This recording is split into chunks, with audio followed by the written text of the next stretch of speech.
Shalom, selamat pagi sahabat GHCC yang diberkati oleh Tuhan kita Yesus Kristus. Bersyukur kepada Tuhan pada pagi hari ini kita menyambut berkat-berkat Tuhan yang selalu baru setiap hari. Mari saat ini kita siapkan hati kita untuk menyembah Tuhan. Mari kita satu dalam doa. Terima kasih, terpujilah Engkau Tuhan, sebab Engkau pribadi yang paling mengenal hati kami Tuhan. Kami bawa seluruh kehidupan kami ke dalam tangan-Mu yang penuh kasih di dalam nama Yesus. Kuduskan dengan darah anak domba Allah yang kudus. Dalam nama Yesus kami berdoa dan mengucap syukur. Haleluya. Amin. Thank you, Jesus. Haleluya, Jesus. Kau sungguh baik, Tuhan. Thank you, Lord Jesus. Mari kita siapkan hati kita untuk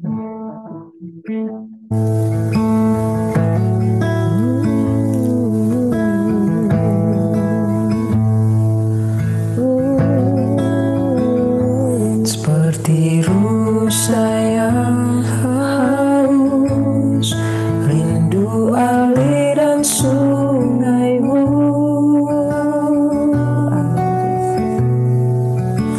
Hatiku tak tahan menunggumu.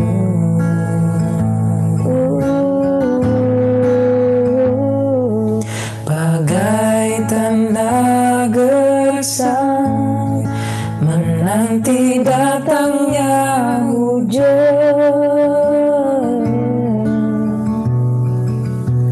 begitupun jiwaku, hanya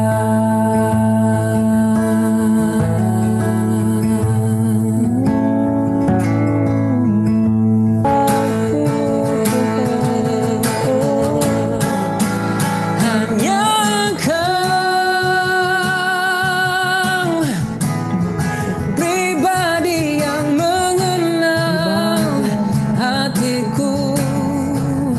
Tiada yang tersembunyi bagimu.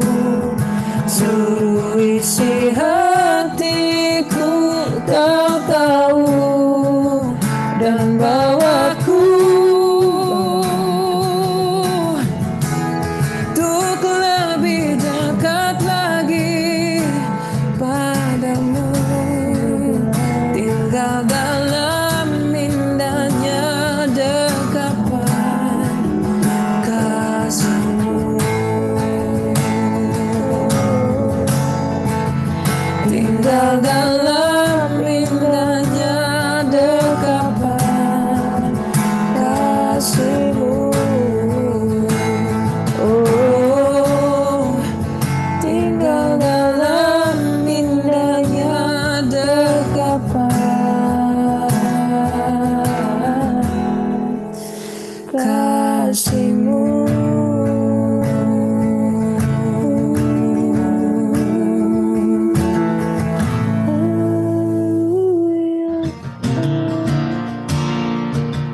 sekali lagi kami mau menyembah Engkau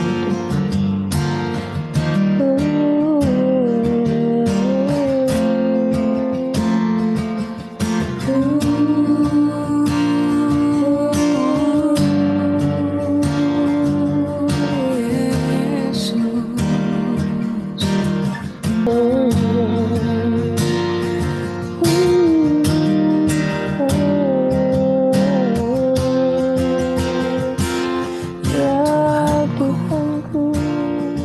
Aku hendak bernyanyi bagimu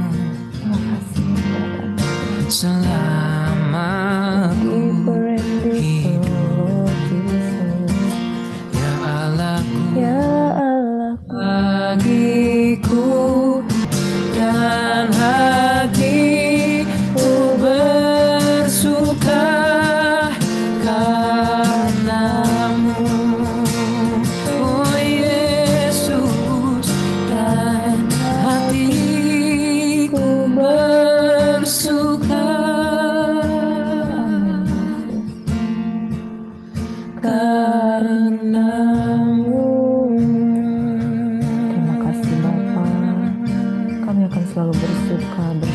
bersyukur, bersuka cita karena Engkau, Allah yang hidup, Allah yang luar biasa.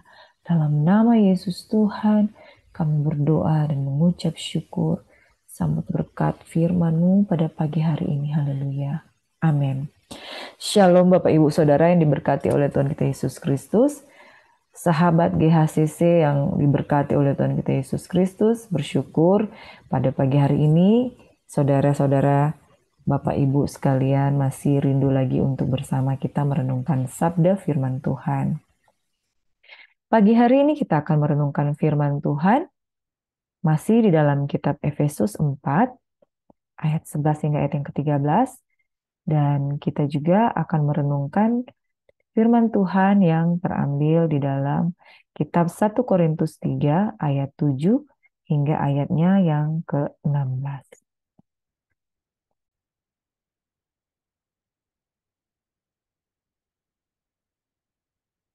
Saya memberikan judul firman Tuhan pada pagi hari ini, yaitu subtemanya perhatikan apa yang kita bangun. Kita membuka kembali dalam Efesus 4 ayat 11 hingga ayat yang ke-13. Dan ialah yang memberikan baik rasul-rasul maupun nabi-nabi, baik pemberita-pemberita Injil maupun gembala-gembala dan pengajar-pengajar, untuk memperlengkapi orang-orang kudus bagi pekerjaan pelayanan, bagi pembangunan tubuh Kristus, sampai kita semua telah mencapai kesatuan iman dan pengetahuan yang benar tentang anak Allah, kedewasaan penuh dan tingkat pertumbuhan yang sesuai dengan kepenuhan Kristus. Pembangunan tubuh Kristus intinya adalah bagaimana kita membangun tubuh Kristus. Dan sekali lagi kemarin kita sudah belajar tentang pelayanan 5 jawatan. Jadi jawatan ini yang merupakan pekerjaan yang ditugaskan oleh Tuhan bagi 5 jawatan ini untuk membangun tubuh Kristus.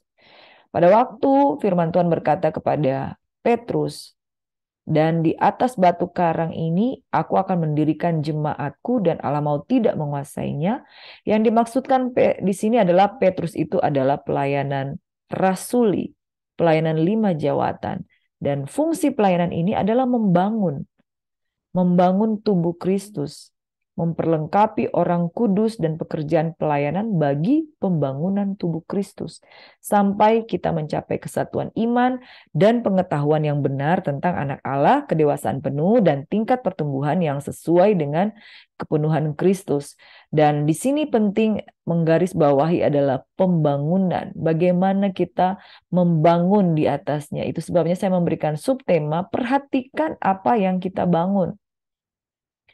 Di dalam pengiringan kita dengan Kristus, bukan soal berapa lama kita berhubungan dengan Kristus, bukan soal berapa lama kita mempunyai relationship with God, tetapi soal apa yang kita bangun selama ini, saudara. Di dalam kitab 1 Korintus 3 ayat 7 hingga ayat 16 berkata, karena itu yang penting bukanlah yang menanam atau yang menyiram. Ini berbicara soal golongan Apolos, golongan Paulus, perpecahan pada waktu di Korintus ya.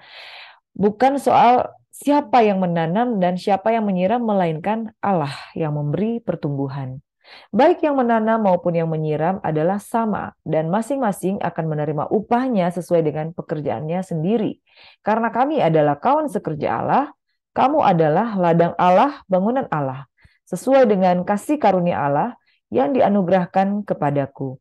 Aku sebagai seorang ahli bangunan yang cakap telah meletakkan dasar, dan orang lain membangun terus di atasnya. Tetapi tiap-tiap orang harus memperhatikan bagaimana ia harus membangun di atasnya. Karena tidak seorang pun yang dapat meletakkan dasar lain daripada dasar yang telah diletakkan, yaitu Yesus Kristus. Entahkah orang membangun di atas dasar ini dengan emas, perak, batu permata, kayu, rumput kering, atau jerami, sekali kelak pekerjaan masing-masing orang akan nampak, karena hari Tuhan akan menyatakannya. Sebab ia akan nampak dengan api, dan bagaimana pekerjaan masing-masing orang akan diuji oleh api itu. Jika pekerjaan yang dibangun seseorang tahan uji, ia akan mendapat upah. Jika pekerjaannya terbakar, ia akan menderita kerugian, tetapi ia sendiri akan diselamatkan, tetapi seperti dari dalam api. Tidak tahukah kamu bahwa kamu adalah bait Allah, dan bahwa Roh Allah diam di dalam kamu. Saudara, di dalam Kristus Yesus dikatakan ada golongan Apolos, ada golongan Paulus, ada golongan Petrus, ada golongan Yohanes. Nah, saudara, ini berkati oleh Tuhan kita Yesus Kristus, dan bukan soal siapa yang menanam, siapa yang menyiram, tetapi yang penting di sini Allah lah yang memberi pertumbuhan. Para rasul, pelayanan karunia pelayanan 5 jawatan ini adalah pelayanan yang memberikan dasar-dasar yang teguh, dasar-dasar yang kokoh, dasar yang kuat. Kemarin kita sudah belajar tentang rasul, nabi, penginjil, gembala, dan guru. Nah, saudara yang diberkati oleh Tuhan Yesus Kristus, dan Paulus adalah seorang rasul. Di dalam ayat yang 10 dikatakan, sesuai dengan kasih karunia Allah yang dianugerahkan kepada Paulus, Paulus adalah seorang yang ahli bangunan yang cakap untuk meletakkan dasar dan orang lain membangun terus di atasnya. Pelayanan rasuli, pelayanan jawatan kerasulan, ada pelayanan yang meletakkan dasar-dasar yang kuat, yaitu Kristus Yesus sebagai batu karang yang teguh, dan orang lain akan membangun terus di atasnya. Dan yang penting di sini adalah dasarnya dan bagaimana setelah itu apa yang dibangun di atasnya. Itu jemaat Tuhan ini terus dibangun menjadi jemaat yang harusnya bertumbuh ke arah kepala, bertumbuh ke arah Kristus. Dan penting digarisbawahi di sini, itu sebabnya saya memberikan judul pada pagi hari ini, yaitu perhatikan apa yang kita bangun. Jangan kita terlena dan tiba-tiba ketika kita terbangun, kita kaget apa yang kita bangun tidak seperti yang Tuhan harapkan. Tetapi tiap-tiap orang harus memperhatikan bagaimana ia harus membangun di atasnya. Apakah dia membangun di atas dasar iman yang teguh, atau dia membangun di atas dasar pondasi yang mudah goyah.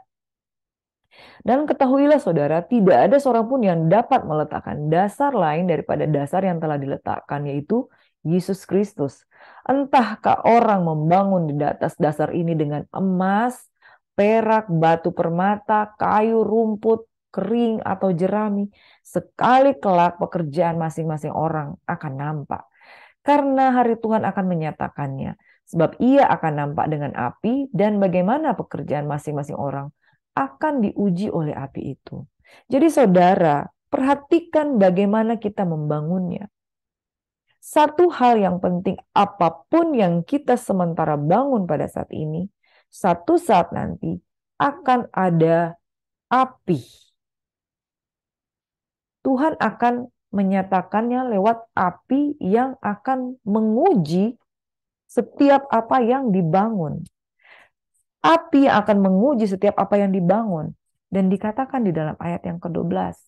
Seringkali tanpa kita sadar, umat yang diberkati oleh Tuhan, umat yang diberkati oleh Tuhan seringkali membangun di atas dasar yang berbeda-beda. Atas dasar emas, perak, batu, permata, kayu, rumput kering, atau jerami. Jadi saudara, ibarat sebuah bangunan. Bangunan yang dibuat dari emas itu tentu adalah bangunan yang murni. Perak, dan selanjutnya ada perak, batu permata, kayu. Tetapi kalau itu rumput kering atau jerami, itu pasti akan mudah terbakar, saudara. Jika pekerjaan yang dibangun seseorang tahan uji, ia akan mendapat upah. Jika pekerjaan terbakar, ia akan menderita kerugian. Tapi ia sendiri akan diselamatkan, tetapi seperti dari dalam api. Saudara, tidak tahukah bahwa kamu adalah bait Allah? 3 poin penting dalam hal ini, yaitu yang pertama, dasar yang benar adalah Kristus. Dan pengajaran melalui pelayanan 5 jawatan yang dia berikan, yaitu rasul, nabi, penginjil, gembala, dan guru. Dengan dasar yang benar, jemaat Tuhan, imannya akan bertumbuh ke arah Kristus. Yang kedua, perhatikan bagaimana kita membangun di atasnya. Dasarnya adalah Kristus. Tetapi bagaimana kita membangun di atasnya itu? Tanpa kita menyadari, saudara, bangunan yang terdiri di atasnya itu ada bangunan. Bisa saja kita membangun itu dengan bahan dasar emas, perak, permata, kayu, rumput kering, atau jerami. Dan satu kali kelak hasil pekerjaan kita itu akan nampak. Apakah kita membangun di atas dasar emas, perak, permata, kayu, rumput kering, atau jerami. Dan firman Tuhan katakan bahwa jika pekerjaan yang dibangun seseorang itu tahan uji, ia akan mendapat upah. Jika pekerjaannya terbakar, ia akan menderita kerugian. Tapi ia sendiri akan diselamatkan, tetapi seperti dari dalam api. Saudara, pernah diselamatkan dari dalam api? Seseorang yang hidupnya itu hanya sifatnya main-main. Pengen selamat tapi tidak ingin keluar dari dosa. Pengen selamat tapi tidak mau dididik di dalam ajaran kebenaran. Itu jika pekerjaannya terbakar, ia akan menderita kerugian. Ia sendiri akan diselamatkan, tetapi seperti dari dalam api. Diselamatkan tapi seperti dari dalam api. Artinya bagian dari dirinya itu tidak ada, sebagian habis terbakar, saudara. Jika pekerjaannya terbakar, ia akan menderita kerugian, tapi ia sendiri akan diselamatkan, tapi seperti dari dalam api. Artinya, orang yang seperti ini ketika dia tidak sungguh-sungguh membangun imannya di dalam Tuhan, ia seperti dari dalam api, diselamatkan tapi seperti dari dalam api. Artinya, pekerjaannya itu dibangun dengan bahan dasar jerami, karena jerami mudah terbakar. Oleh karena apa? Selama kita hidup, selama kita membangun iman, kita tidak mau sungguh-sungguh dengan Tuhan. Kita tidak mau sungguh-sungguh bertobat di dalam Tuhan. Kita mau setengah kaki di dalam Tuhan, setengah kaki masih suka melakukan dosa. Setengah kaki masih suka melakukan hal-hal yang di luar apa yang Tuhan mau. Kristen tomat. Hari ini tobat, besoknya kumat. Hari ini suka mendengarkan firman Tuhan, besoknya dia lalai kembali. Hari ini suka memuji, menyembah Tuhan, besoknya sibuk dengan lagu-lagu dunia. Saudara, kalau kita cuma menghabiskan waktu dengan sibuk mendengarkan lagu-lagu dunia, kita akan terpengaruh dengan roh-roh dunia. Oh, jadi lagu-lagu dunia itu salah. Bukan soal salah. Tapi ada kalimat-kalimat di dalam lagu-lagu dunia yang seringkali kalau kita nyanyikan lagu-lagu tersebut, tidak membangun iman, saudara. Orang awam akan berkata, jadi kalau menyanyi lagu-lagu dunia itu berdosa.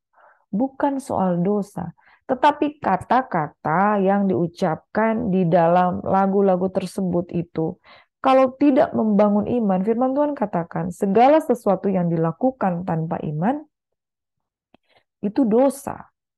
Dan segala sesuatu itu, pilihlah apa yang baik. Bukan segala sesuatu berguna, tetapi pilihlah apa yang baik, saudara. Nah, kalau kita masih suka menyanyi lagu-lagu dunia, lagu-lagu percintaan, lagu-lagu patah hati, apalagi lagu-lagu perselingkuhan, ya, atau lagu-lagu yang membuat kita putus asa.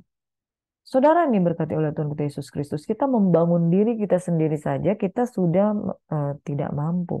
Apalagi kalau ditambah lagi dengan lagu-lagu dunia yang membuat kita semakin merasa terpuruk. Ya, kalau segala sesuatu tidak membangun iman, untuk apa kita lakukan? Dan tujuan dari kekristenan, Yesus mati bagi kita supaya kita itu terbangun di dalam pokok-pokok pengajaran Kristen yang kuat sehingga kita menjadi orang-orang yang kuat. Hari ini saya merasakan bahwa firman Tuhan pada hari ini mengingatkan, kalau engkau masih mau tinggal dengan keadaanmu, pekerjaanmu, seperti orang yang mengalami pekerjaan yang terbakar, ya. Dia membangun dengan bahan dasar jerami. Dia akan menderita kerugian. Dia akan diselamatkan tetapi seperti dari dalam api. Orang yang hidupnya mau setengah-setengah, tidak mau sungguh-sungguh dengan Tuhan, pekerjaannya itu akan terbakar. Dan kalau dia lebih tidak sungguh-sungguh lagi dengan Tuhan, pekerjaannya itu akan tidak kelihatan, saudara. 1 Korintus 3 ayat 16 berkata, tidak tahukah kamu bahwa kamu adalah bait Allah dan bahwa roh Allah diam di dalam kamu? Saudara-saudara, imagine bahwa hari ini roh Allah diam di dalam engkau. Dan ketika engkau menuju ke suatu tempat untuk melakukan dosa, dan Roh Allah itu diam di dalam engkau dan mengetahui apa yang kau lakukan. Tidak tahukah kamu bahwa roh yang ditempatkan di dalam dirimu itu diingininya dengan cemburu? Tuhan menaruh rohnya di dalam diri kita supaya kita bisa menyembah Tuhan. Dan dia tinggal di dalam diri kita, dia tidak mau keluar dari dalam diri kita sebab kita percaya dan menerima dia. Lalu pada waktu kita melakukan dosa, kita turut di dalam penyertaan Tuhan. Kita melakukan dosa itu, Allah ada turut bersama dengan kita. Kita masuk di dalam ruang lingkup dosa. Saudara, yang Tuhan kehendaki adalah umat percaya. Hari ini, engkau akan dibangun di atas dasar yang teguh untuk semakin berdiri kuat, semakin teguh berdiri dan semakin menjadi pribadi yang memuliakan Tuhan. Roh kemuliaan itu ada di dalam diri engkau. Apa jadinya kalau yang kita bangun, di sisi lain kita membangun iman, di sisi lain kita tetap tinggal di dalam dosa. Di sisi lain kita mau hidup benar, di sisi lain kita tetap tinggal di dalam hidup yang tidak memuliakan Tuhan. Yang berzina tetap berzina, yang masih mau terikat dengan minuman-minuman keras, masih mau terikat dengan minum-minuman keras. Janganlah dirimu mabuk oleh anggur, tapi biarlah dirimu mabuk dan dipenuhi dengan Roh Kudus. Sebab orang yang dipenuhi Roh Kudus berkata-kata untuk memuliakan Tuhan yang sudah menyelamatkan kita. Saudara yang diberkati oleh Tuhan kita Yesus Kristus, bukan soal berapa lama kita hidup di dalam Tuhan, tetapi soal kualitas, bagaimana kita memiliki kualitas iman yang berkenan di hadapan Tuhan. Mari saudara yang diberkati oleh Tuhan kita Yesus Kristus, apa yang kita tabur, satu saat nanti pasti kita akan tuai. Dasar yang benar adalah Kristus. Dan bagaimana kita membangun di atasnya? Bangunannya, apakah terdiri dari emas, perak, permata, kayu, rumput kering, atau jerami? Satu kali kelak, percayalah, hasil pekerjaan itu akan nampak. Dan karena pekerjaan itu akan diuji oleh api, pekerjaan yang dilakukan di dalam kemurnian itu akan muncul seperti emas. Tapi setiap pekerjaan iman kita yang kita lakukan hanya main-main, yang hasilnya akan terbakar, saudara. Firman Tuhan di dalam Roma 2 ayat 16, hal itu akan nampak pada hari bila mana Allah sesuai dengan Injil yang kuberitakan, yaitu yang diberitakan Paulus, akan menghakimi segala sesuatu yang tersembunyi dalam hati manusia oleh Kristus Yesus. Saudara-saudara, setiap pagi saya merenungkan firman Tuhan. Dan kalau mau melangkah, rasanya jadi berhati-hati sekali karena firman Tuhan itu yang akan menemplak kita apa yang kita lakukan. Bahkan ketika kita mau melakukan sesuatu yang salah, firman Tuhan yang sudah terlebih menegur kita, jangan lakukan ini, jangan lakukan itu. Kenapa?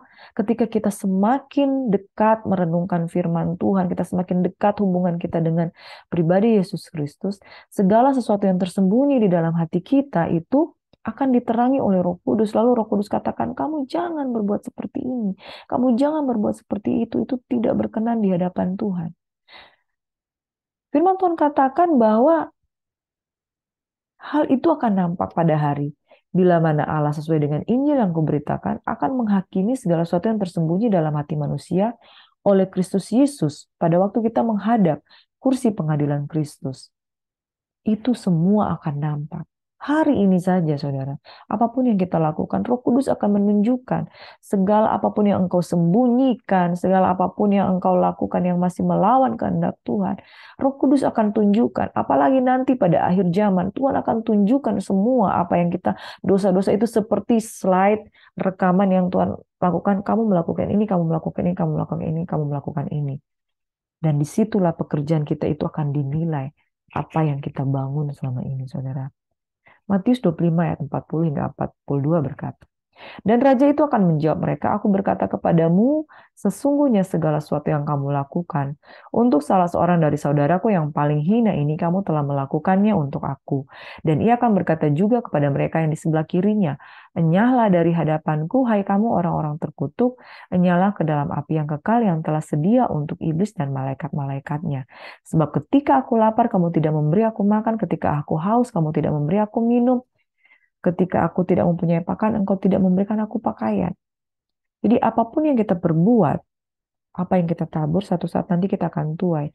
Kalau kita tidak melayani raja di atas segala raja, kadangkala raja di atas segala raja itu, dia merindukan lewat orang-orang yang ada di sekitar kita, kita tolong mereka, kita berbuat perbuatan-perbuatan iman, kebajikan, untuk kemuliaan Tuhan. Sebenarnya kita sudah melakukannya untuk Tuhan. Dan Tuhan akan menilai semua apa yang kita lakukan, saudara. 1 Korintus 3 ayat 14 berkata, jika pekerjaan yang dibangun seseorang tahan uji, ia akan mendapat upah.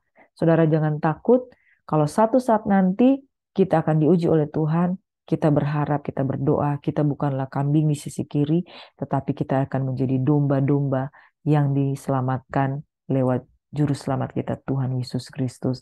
Mari saudara perhatikan apa yang kita bangun. Apakah kita membangun di atas dasar Kristus dengan bangunan dari emas, perak, permata, kayu, atau jerami? Biarlah Tuhan mendapati setiap pekerjaan kita, setiap iman kita yang kita bangun itu ada di dalam kebenaran firman Tuhan. Mari saudara kita satu dalam doa. Bapak terima kasih buat pagi hari ini.